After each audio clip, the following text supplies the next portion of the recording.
Hello, everyone. Welcome to this special live stream. As you all know, the US News has released its annual MBA rankings, and like every year, we see some big surprises in this year's rankings too. So we decided to invite Jenifer, who is the former admissions director and the CEO of ARINGO Consulting, and pick her brain on the rankings and things that stood out to her. We will also discuss some general aspects such as the usefulness of the MBA rankings and how much emphasis one should put on rankings while selecting business schools to apply to. And Jenifer is also happy to answer your questions, not just about rankings, but other areas of MBA applications as well. So get ready for an insightful talk with Jenifer on the US News Best Business Schools 2024. Thank you, Jen, so much for joining. It's great having you here. And yeah, I think let me just start like immediately with question number one. And guys, feel free to put your questions in the comment section, and we will bring them up as soon as we are done with some of the questions here. So let's discuss the big winners and losers of this MBA rankings. Wait, I'll just bring this up right here as y'all can see. I hope everyone can see the image. Okay. So we can see that Stanford rose 5 positions to claim the top spot. Haas, Darden, McCombs have also made some solid gains. How do you interpret this improvement? I would also want your take on the schools that fell in the rankings, such as Ross and Tuck. Yeah. So Selby, thanks again for having me here today. I'm super excited.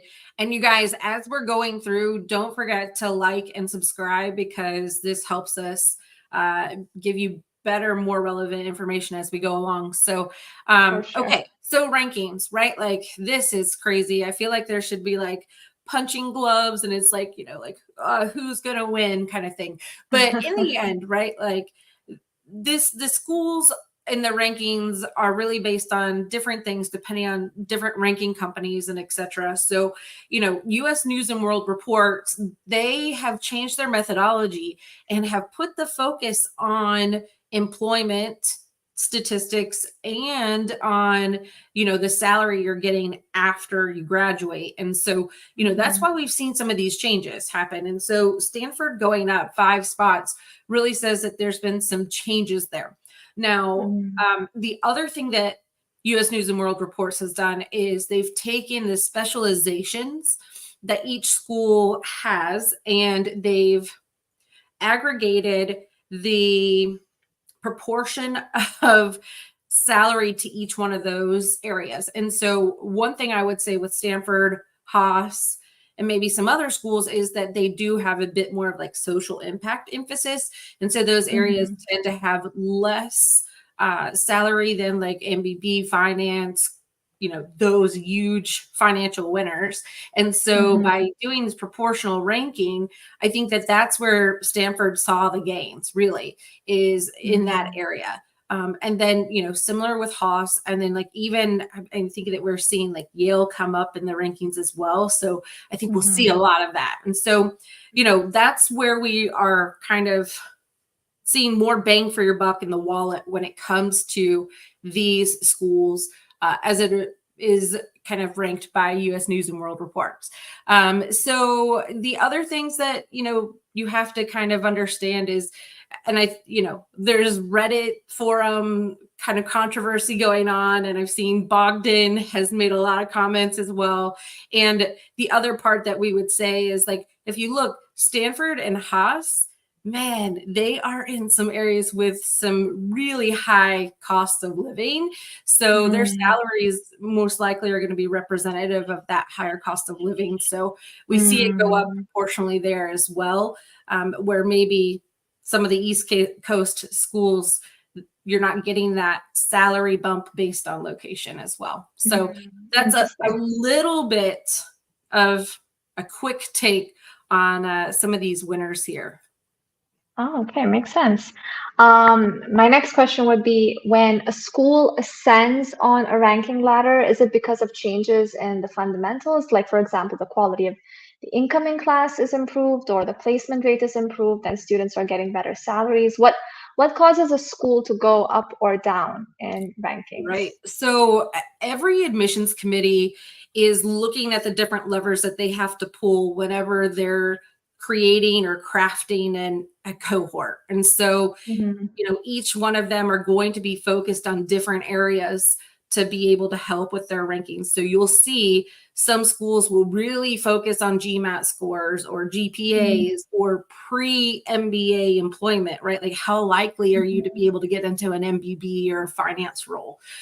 So those are some of the things that like a school might do or change in their admissions process to be able to grow in the rankings. And then obviously, like, again, there's some changes to the rankings that have been a little bit more helpful for, scaling on, employment and statistics and, the salary. So we did see a couple of those schools go up where they might have more of like an impact nonprofit or, not those big signing bonuses, that type of stuff when it comes to rankings. And so we saw that now that they're proportional, they can get higher in their rankings based on that. So, that's where we'll see some of these jumps.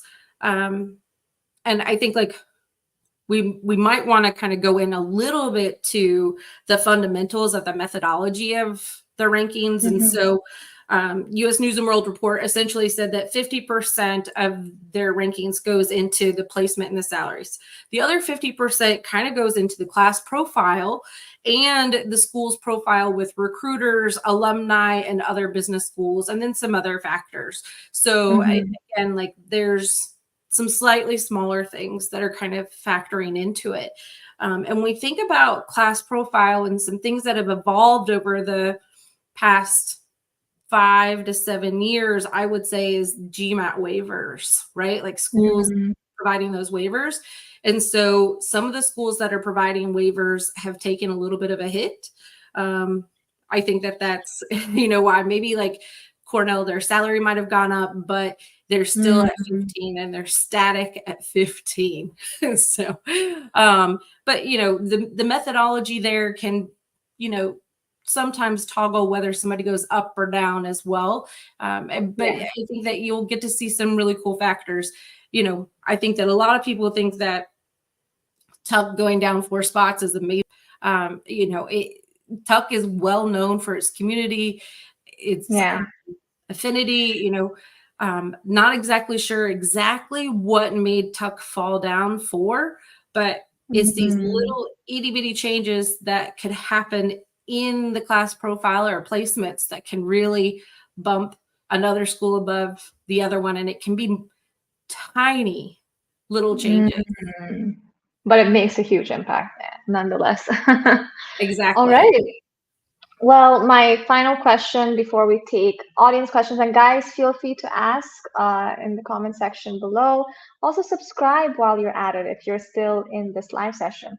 Okay, how should someone who's planning to apply to business schools treat these rankings? Like how much emphasis should one put on rankings when shortlisting programs to apply to?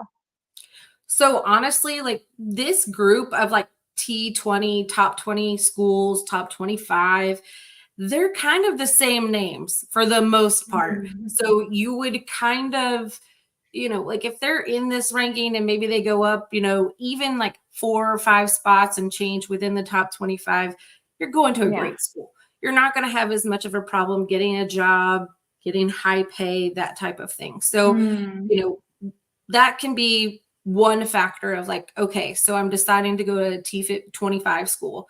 Then as you decide between specific schools, the ranking can be a little bit different.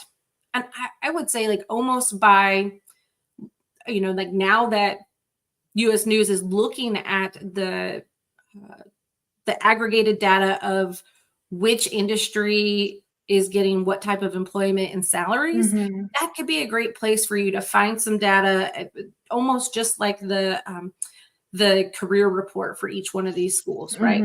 Or employment report. And so you can kind of dive down into that data to have these rankings help you. Like I think that there's a lot of debate of, do the rankings really influence your placement after you graduate? There definitely are some, industries like consulting and finance that are definitely going to impact where you kind of go.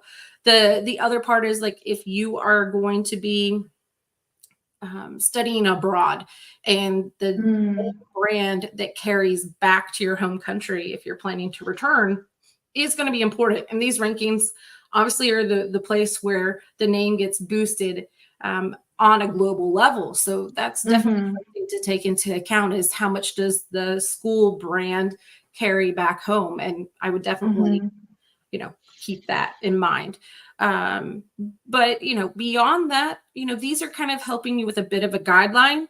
I would say the biggest thing is to go somewhere that's going to help you with getting where you want to be in your career, and that's going to help pay for the future, right? Like that's going to give you a salary that's going to make sense for your career, where you're going to live and what you're going to do next. So, you can take it or leave it as far as like the rankings. And I think there's that kind of dichotomy, is like people are like either like, it's a ranking, or people are like really into it and they're diving deep into this data and seeing the trends and are really living and dying by that.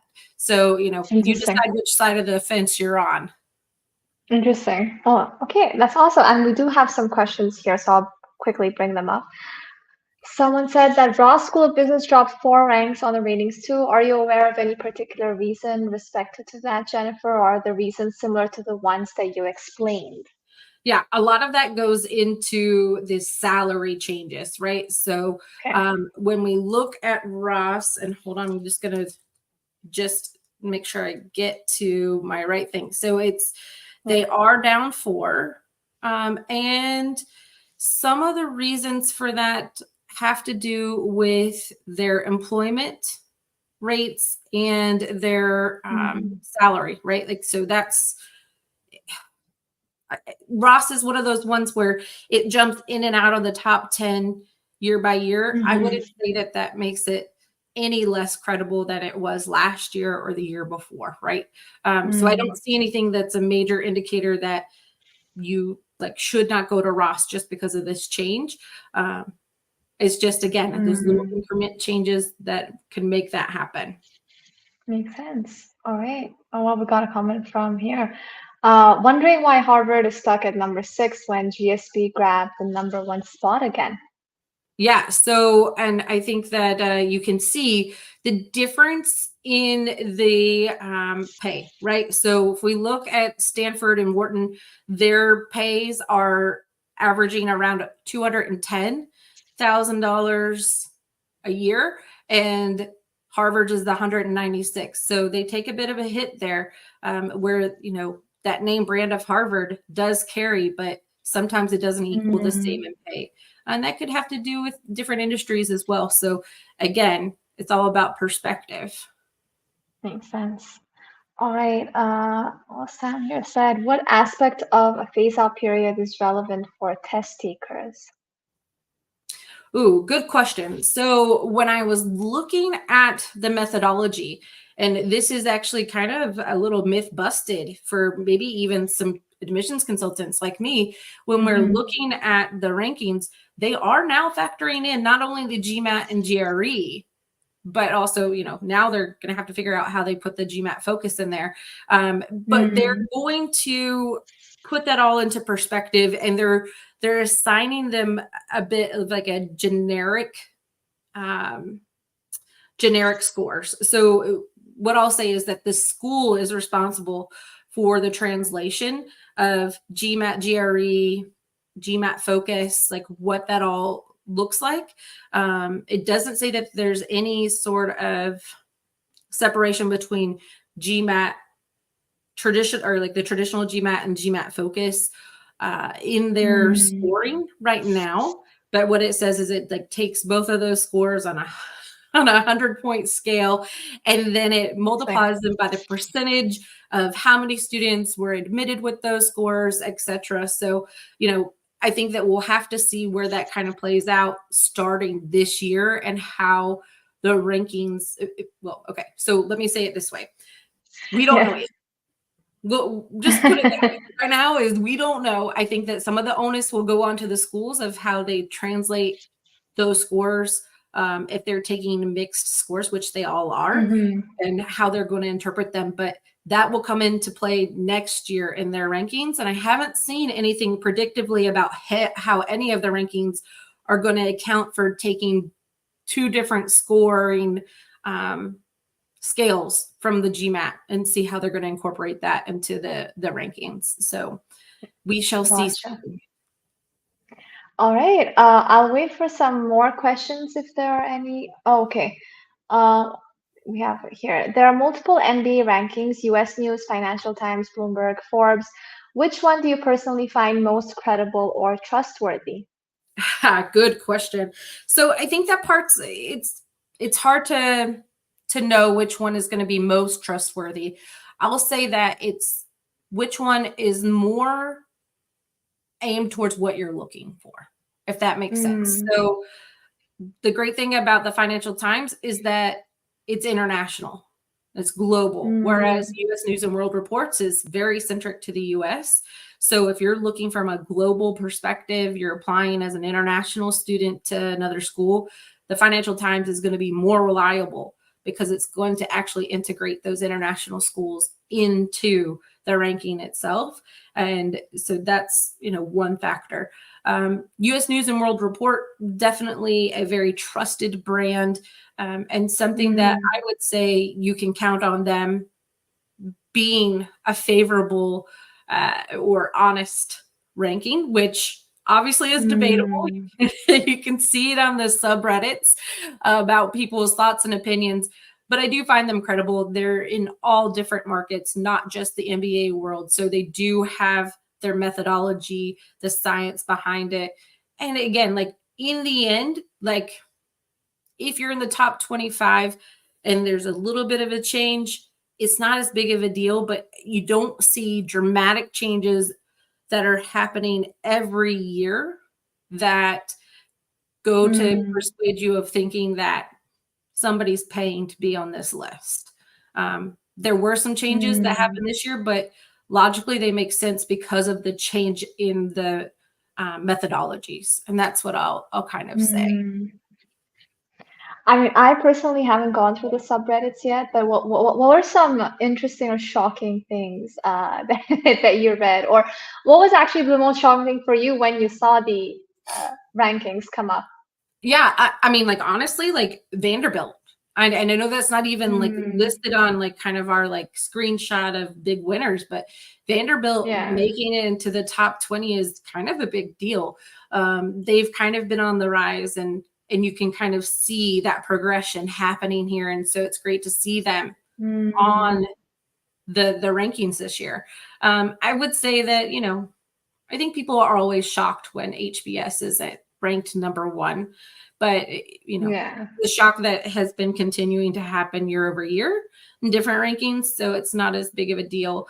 I'll say that beyond that, I like to see that these, and I don't think that this is a shock, but this is more of like comforting to see that like Darden, Duke, McCombs, they're all kind of staying right here in this zone of they're in and out of like the top 10, top 15, right in that range.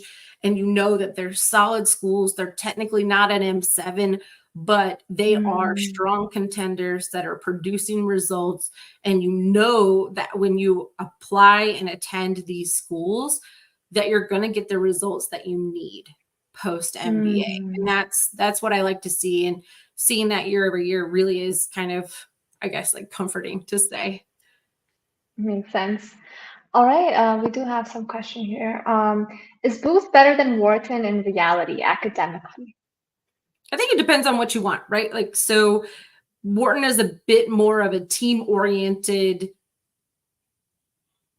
community. And so, if that's something that's really important to you, I would definitely, emphasize Wharton over Booth. Booth is known to be a bit more academic and a little bit more individually focused. And I mean, like, slightly less than others. So, it almost becomes like a bit of a culture difference. I would also say the difference of East Coast, pure East Coast versus Midwest would be the other side of things. I think that the Wharton brand carries higher, longer, further than Booth does, but Booth is a solid school that's definitely proven itself year over year as a solid top, almost 3 to 5 every year. Awesome. Okay, I'll take the last question here. What are the different brackets of schools from your perspective? For example, after the M7 schools, is it T20? So people typically will break things down from M7 to T10, T15, and then top 20, top 25, right? And so I think that most people who are saying, I'm making a significant investment in an MBA program, I'm, either traveling far, taking 2 years out of my life, going international, I want a T15 or T25 or higher. So that's really the big bracket that you're looking at is top 25. And then you can kind of break it down by each one of those different segments of T10, T15, and kind of feel like where you are in that range. And I would say that your competitiveness is either you're in the M7 competitive range or you're kind of out of it. And if you're out of that M7 competitiveness, the difference between T10 to T25 is not that much, right? Like it really starts coming down to personality, career goals, and fit with that specific school. Makes sense. All right. Well, before we end the session, Jenifer, it would be great if you could just quickly talk about ARINGO admissions, how one could reach out to you after this session ends, and then we'll end the stream. Yeah, absolutely. So ARINGO's been around for about 20 years. We have been helping people get into top MBA programs around the globe, not just in the US. And so we're here to help you. You can reach out to me at jennifer.t@aringo.com, or you can always just register on our website and it'll get right to me. But we can help you with your application, whether that's a fully comprehensive service of, helping with your strategy, your applications, as far as all the materials, resume, letters of recommendation, essays, videos, interview prep, all parts of it. Or if you think you just need like a gut check before you submit that application, we're here to do that as well. So we help you on all aspects of the application, including that interview prep. And right now we're working on a lot of waitlist friends. So we do everything. And so we're here to help. And we also help candidates that aren't necessarily focused on MBAs, but also looking at master's programs across the board as well. Awesome. Well, thank you so much for this. This is definitely insightful, and I hope we're going to get to do this again soon. All right, Yay, I'm going to end the awesome. stream now. All right. Thanks, Selby. Have a great day. Bye. Bye, y'all.